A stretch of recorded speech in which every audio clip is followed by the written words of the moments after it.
mitte kunagi varem ei ole Hubert huvitunud kassi mänguasjadest tegelikult, aga nüüd, kus meil on kass, nüüd siis tuleb seda teha, sellepärast et see on ainuke viis, kuidas saada siis tähelepanu tema meelest. Koeramäng on lihtsalt nii teistsugune kui kassimäng, et kui kass mängib natukene, lükkab ühes suunas, teises suunas ja ütleb aidaa, siis koer tahab kohe selle mänguasja puruks rebida.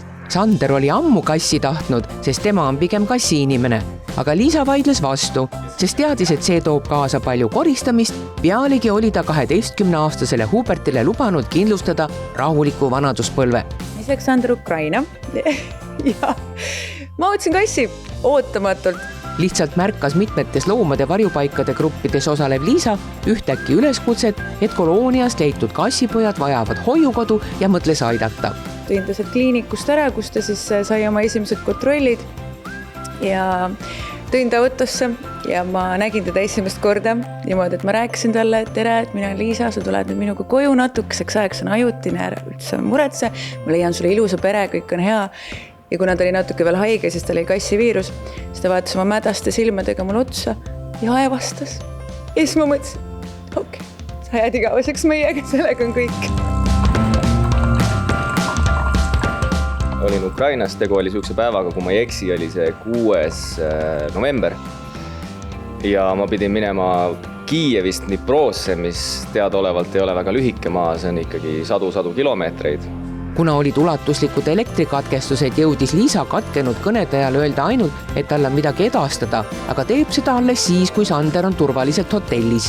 Ja kui ma lõpuks jõudsin, siis kell oli vist südaöö läbi, võib-olla 1, võib-olla 2 ja siis Liisa ütles, et ta võttis kassi ja ajutiselt, ta ütles, pange tähele ajutiselt. Mina siis vaatasin neid pilte, mis Liisa mulle saatis ja muigasin, ütlesin, et see ei olnud ajutiselt. Nimega oli ka tore lugu. Ma mõtlesin, et no, meil on Hubert juba, nii tore oleks, kui teine oleks Herbert. Et nad sobiksid nii hästi selline väga tore kriminaalne duo. Ja siis ma üritasin seda nagu Sandrile maha müüa kogu aeg, et Herbert, no ülilahest, ütlesin, ta ei tundu nagu Herbert, ta on nagu rohkem nagu kratt.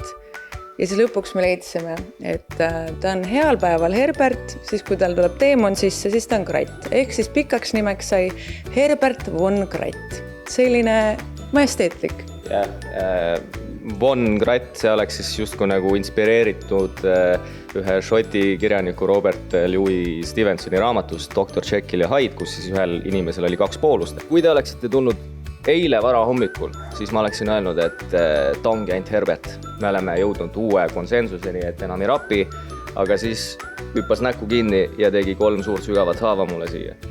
Need haavad minu kätel on tegelikult 3 korda juba ära paranenud. Need on väga, need on köömned võrreldes sellega, mis oli 2-3 nädalat tagasi. Liisal on teine poliitika. Tema oma käsi kriipida ei anna. Ma lihtsalt lükkan ta eemale ja minul on see, et kass käega ei mängi, et sul on nagu omad mänguasjad selle jaoks. Sander ei suuda, ta ikka tahab talle kõike pakkuda, ka enda jäsemeid. Tal on siuke näha, siuke silmis tuleb selline mõnus rahulolu. Oled talle kraapimisposti asemel? Jah, sõna otseses mõttes. Kratt on sees, ei mängi käega, ei. Ainult pai. Ainult pai. Paistab, et nad omavahel ülisuured sõbrad ei ole. No Hubert on ikkagi vanemat sorti Jack Russell. Jack Russellid on niigi teada tuntud kui väga omandihimulised koerad. Ja nüüd ta on natuke stressis. Neil on ka häid hetki selles suhtes, et vahel Hubert läheb ikkagi mänguga kaasa ka. Nagu ta saab ikkagi aru, et see on beebi. Seega nagu kui talle neelakäpaga selga hüppab, siis ta nagu väga ei pahanda enam. Siiski üritavad Sander ja Liisa ka Hubertile anda eraldi aega. Ta käib tööl kaasas, seal ta saab siis oma selle hetke ja siis tal on oma päevad ja oma ajad ka oma jalutuskäigudeni. Kratt on ikka päris toimekas, on ära rappinud toalilled ja riietest niite välja kiskunud ja mingi asi on tal ajada ka sokkidega. Viimane kord, kui ma käisin näiteks pudeleid viimas, avastasin siis pudeleid ladudes, et seal pudelikott olid viidud 2 paari sokke, mis olid mul 2 kuud kadunud seega. Mingid asjad tulevad õnneks tagasi ka.